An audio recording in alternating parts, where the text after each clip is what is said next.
Hey, welcome to Talking 360. I'm Tony Scott, and with me is a young man named David Glover. David Glover, I'm assuming, David, first of all, how are you, man? I'm good, man. I'm good. Good, good. I'm assuming that growing up, man, you were the go-to guy that people went to for advice. Because usually people who are in the counseling field, I always noticed that growing up, they were always the go-to person. They were the voice of reason in that circle. Was that the case with you, man? Yeah, it ended up being that way because I was raised predominantly by females, so I always had that soft, compassionate side, and I always had that voice of reasoning, just thinking about what my grandmother would say Right. in certain circumstances. I heard that. Well, David is a native of Niagara Falls, New York. Graduated from Niagara University with a Bachelor of Arts in Social Science and Masters in Counseling Education in the Baltimore area right now. But he's dedicated himself to saving others, serving others in the direction in the education field as well as the human service field. And I mean, you've been a social worker, you've been a child care worker, you've been a program aide at the Psychiatric Adolescent Unit at Niagara Falls Memorial Medical Center. You've been a residential aide at Horizon Village Drug and Alcohol Rehab. I mean, you've done it all, man. You've done it all. And he has actually written a book. Now, this book is like no other, nothing that you've heard about before. This book is very unique in lots of ways. Hold on, let me close this out right here. And the book is called Cocktail Conversations by the Controversial Counselor, who is David Glover. So David, where did you get this gift? When did you realize that I have a knack for giving out pretty good advice? Well, it probably started, like you said, when I was younger. I always took on the leadership roles. When we were kids sitting around bored, I would like initiate games and come up with leagues and different things like that. And that's something I always wanted to do because, when you suffer through pain growing up, you don't want that to be projected on anyone else. So I said I'd rather help people out than hurt them. Right, right. And you've done it with pretty good advice. And in this book addresses 77 scenarios. 77 different scenarios are in this book. Everything from relationships to financing to family stuff. I'm sure there's a couple of sexual scenarios in there too, David. Hmm. Uh-huh, uh-huh. And he gives advice, and he gives really good advice on all of them. But where did you get all these scenarios, man? Well, like you had stated earlier, like the different jobs I worked and coming in contact and being someone that people trust and they can converse with, I just end up over the years just thinking about it, keeping it in my mental Rolodex, like certain conversations. Then I start turn them into short stories, and some of them are from my own personal situation, but a lot of them are from other situations or conversations I had. Then as I started doing it more on Facebook, people would inbox message me and say, well, I got a scenario for you because they wanted feedback and perspectives from people that they didn't know. Right, right. Yeah, because the world is so small. It's like in a small town going to see like a psychiatrist or something, and everybody knows everybody. So Yeah. everybody knows. So I see him at the Pizza Hut every couple of weeks when we go. I see him there. Now I'm telling him my problem. So when you're able to reach someone through social media and get advice, I'm sure people are jumping all over that, man. Yeah, they've been good about it because let's be honest, most of us go to people that we already know, whether it's family members, friends, but sometimes it's that unbiased opinion that kind of helps people, and hearing different perspectives may make you kind of change course in what you're doing. So let me ask you this, David. You talked a minute ago about how you've used some of your own scenarios. So the people that were involved in those scenarios, have they read the book? Do they recognize themselves? Do they see themselves in any of these scenarios? Most people there, most people are guessing, sort of like, okay, is that me or am I in this book? So people want to know, but I tell them as a counselor, I don't reveal that information. So Right, right. you just have to know. So a lot of people are just curious to know. I heard that, if man. they made the book or not. If they made the book. Now, do people get salty because they didn't make the book, man? That'd be messed up. Nah, so far, they haven't voiced that. I think everybody is just, proud that I took on this goal and pretty much accomplished it. I did what I said I was going to do. Right. So, how difficult, on a 1 to 10 scale, 10 being the hardest, how difficult is it to write a book? I think for the average person, if you don't have time management or not used to setting goals, it will be difficult because as an adult, we're all sidetracked, whether by a career, Right. family life, and other activities. But I said to myself, well, one of the things that made me did it because I went viral on YouTube and I kept making videos that I was going to be done by the end of the fall. So I looked at like December 19th or the 20th as my measuring point, and I said, now that I went viral, I got to do what credibility. I got to do what I say. And I made it Sure. happen. I planned and I used the timeline and I got it done. So, was it hard, though? It was challenging, Yeah. definitely, because some days, you might get in a writer's block or you have other situations going on. Like that's the summertime where I have to get ready for the school year, enrollments coming in. So you're just trying to have a juggling act, but So the hardest thing about writing a book is actually finding the time to actually write the book. pretty much so, yeah. Yeah, gotcha. I got you.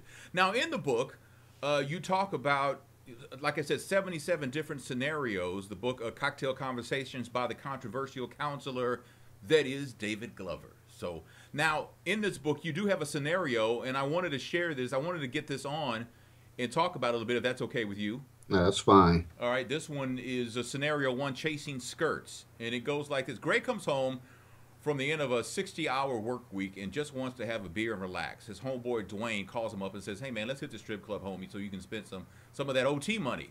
So Greg decided to meet Dwayne out at Becky's Backside. Okay. When Greg came home, Tab, his fiance, was dressed in a negligee and tries to seduce him and he says, not tonight, baby. I'm too tired for sex. And she storms out of the room, and for the next week, she denies him sex.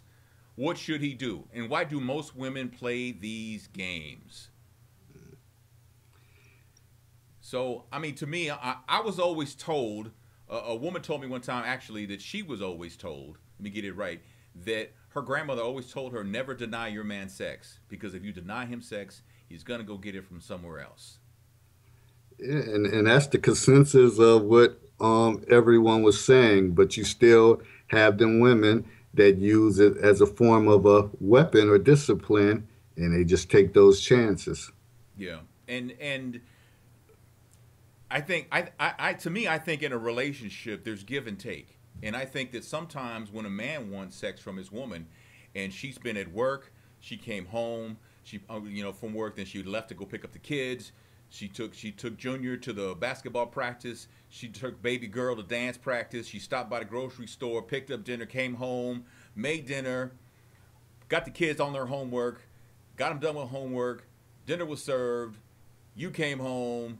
How was your day, honey? This, that, and the other. Okay, kids, the baths, to bed. She's got a couple minutes now to watch a part of her favorite show. Then by that time, it's like 9:30, 10 o'clock, maybe even later. So she gets her shower in and she gets ready to get into bed, and he decides, how about a little something here, and she's tired and she tells him no, and he does not understand that, what do you mean no? What do you mean no? You can't tell me no. Yeah, what do and to me, it's like you have to understand that this woman's put in basically an 18-hour day, 8 hours at work, 10 hours doing family stuff. You went to work, you came home. You've been sitting on the couch watching your favorite basketball team, and now you decide you want a little, and she's wore out. So from a man's perspective, it can be frustrating, but it's almost like that scenario we just talked about with Greg. She wants sex, and he says, "Nah, I'm tired." She gets mad. And what I was just talking about, he wants sex. She says, "I'm tired," and he gets mad. So it's basically the same situation, only flipped around. How do you get people to understand that sometimes sex just ain't possible? Well, I think when they looked at that scenario, it's because he ended up having enough energy to go out with Dwayne when he originally said that he was just going to come home, chill, relax, and have a beer. I Hmm. think she would have been more understandable if he would have just stayed home, had his beer, maybe dozed off in the reclining chair. He would have got a pass. But to go out and see other women gallivanting across the stage or on a pole, it just didn't set in well. And then when he came back in, saying he was too tired. So most women would think, oh, he must have did something at the strip club. Why, why do they do that though, man? Why do they think he must have done? Couldn't he be legitimately tired, man? I mean, usually when you go to strip club, it kind of works you up, so you can't wait to get home and then have something going on. Every once in a while, you're too poop to pop though. But she thinks he must have got him a little bit of something over there at the strip club. Why he don't want to mess with me? Why do they take it that way, man? Why can't you just take it for what it is? Because they have so many conversations with other women and they, Mm-hmm. you Mm-hmm. believe that. And we all know that sometimes alcohol could be a depressant. So Yeah. you could be sitting there, if you're really not engaged, it can make you could get tired. You Yeah. could fall asleep. I have fell asleep at maybe not strip clubs, but went out and I'm like sitting there like, all right, nothing's happening in here. You're sitting there, you just drift off somewhere. Yeah, yeah, yeah. It's one of those things, man. I mean, I've done radio for many years, and I've had segments where people would call and ask for advice.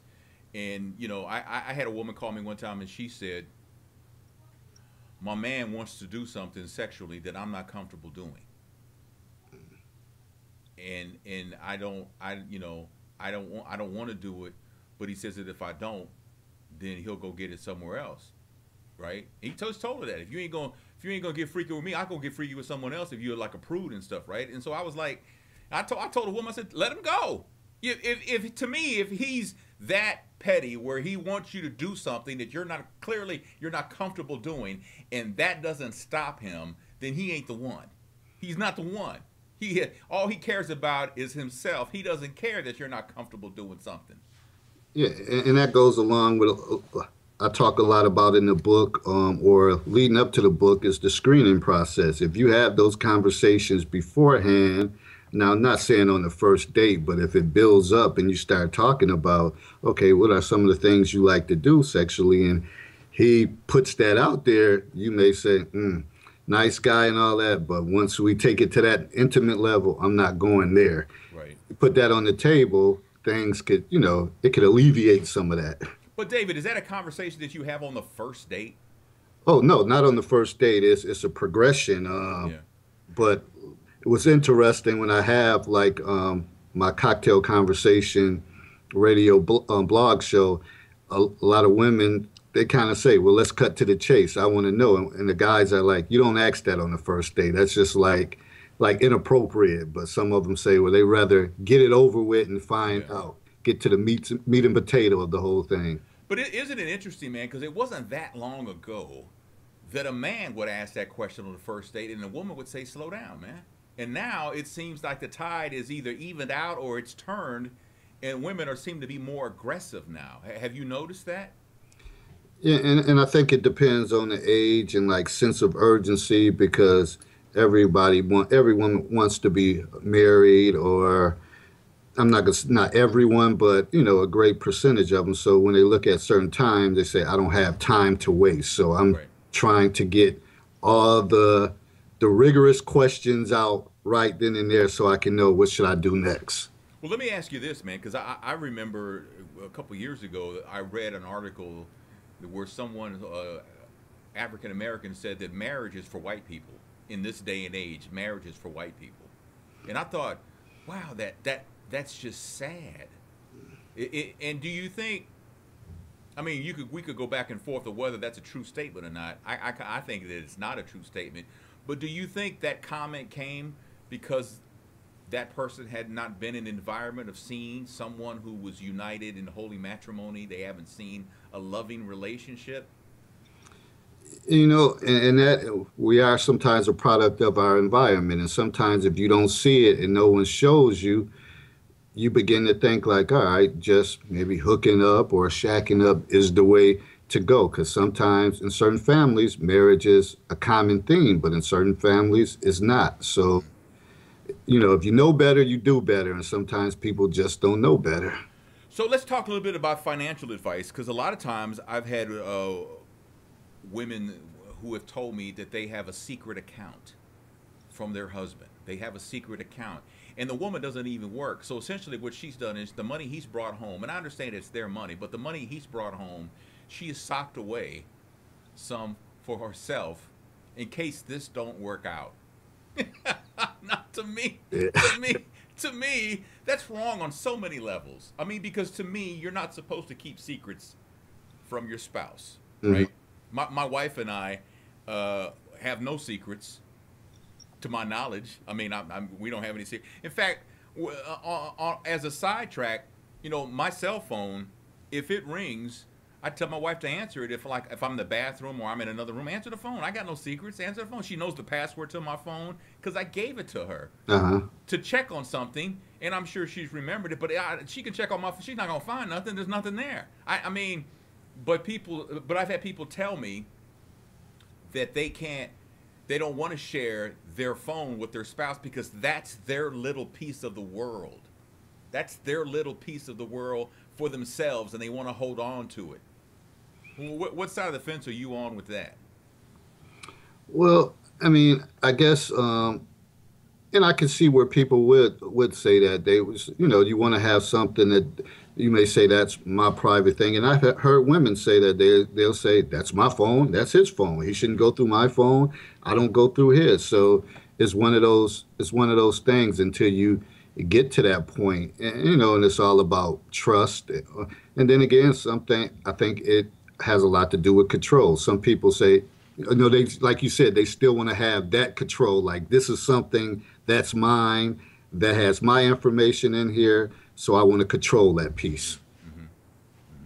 Well, I mean, the only reason why I have a password on my phone is because I have the Find My Friend feature on there, where I have my daughters. I can see where they're at, and the only way, and I don't want to have to keep logging in. So if you create a password, you ain't got to log in every time. That's really the only reason why I have a password. But everybody has it, and of us here I mean, I have an older daughter who lives in Texas, but the four of us who were here, my two younger daughters, and my wife and myself, we are all on each other Find My Friend app, so we can always know where each other is if we need to. Now, we don't go tracking them to see where they're at, but if we need to, because to me, it's not a trust thing. It's just an ease of mind thing. Like, if the weather's bad, they can track me coming home to make sure that, I'm not stalled somewhere or something like that. I mean, that's how we look at it. Some people say, yeah, that ain't how your wife's looking at it. I'm like, you don't even know my wife. Just, don't drag my marriage into the mud just because you're pathetic and unhappy. And they look at me like, I can't believe you just said that to me. But I mean, to me, it's like, and I've said this over and over again to people who have asked me for advice when they've gone through their significant other's phone. And I tell them every time, when you go through your significant other's phone behind their back, your relationship is pretty much done. Yeah, I mean, when it gets to that point, then and you're looking for something, they always say, if you look, you shall find. So, and if it gets to that point, that you're threatening, you're skating on thin ice, Right. pretty much. Yeah. Because And these are the kind of things that are in the book. Am I right? yes, definitely, it's different scenarios about that. In one case, it was one I could think of. I should know the title. It's okay. There's 77 of them, man. It's like Seven. having 77 children. You can't know all their names. You should, but you can't. That's true. Well, in this case, it was like the husband. It was New Year's Eve, and the husband, he was I don't know, engineer. They went out Christmas party. He got a little saucy, fell asleep. Phone is going off, going off. His wife decides to answer. It was a text message, and then when she looked into it, it was some pictures of naked men. So now she like, oh, like, what's going on here? So You hear that, Elizabeth? I'm coming to join you, honey. Wow. so people, when people responded to it, they were saying like, why did she go in his phone? And then some people like it should be an open book, like she had a right to. So when she finally came around asking him, he said it was a joke from his buddies at work. So people thinking like, why would grown people joke like that? So it opened up a good dialogue, and the way I concluded it was saying that it really wasn't a joke. Wow. He had issues with he had things going on. Right. Yeah. Oh, that, in your opinion, he has things going on. Yeah, that's how I kind of Okay, I got you. concluded the situation. Well, the book is interesting as all get out, man. Cocktail Conversations by the Controversial Counselor. That's David Glover. The book. Tell everybody where they can get the book. You can get the book. Well, if you want a personal signed copy, I just tell them to email me at dglove32@yahoo.com, and they reach out to me, and then I'll get their information, tell them information about the book. But also, they can get it online at Amazon.com or Okay. BarnesandNobles.com. Okay. Very good. And where are you on the interwebs, man? Where people can send you a scenario looking for advice. Can people do that? Yeah, on Facebook, you just put in David Glover, also the Controversial Counselor, which is linked to the David Glover thing. They inbox me um, the scenario, then I kind of put it together and come up with something, and we sit back and see the responses. Also, one more thing they could get it from, I don't know how I could forget that, Ex Libris Publishing. They can also get the book from there as well. Okay, very good. But if you go, and all this information is it all on your Facebook page? It's on my Facebook page, but also I have the author's page, and that's www.controversy2.com, and they can find it on there. And then, like I said, I have a radio blog show called Cocktail Conversations, and you can find that information on there at www.kljn.com/cocktail conversations.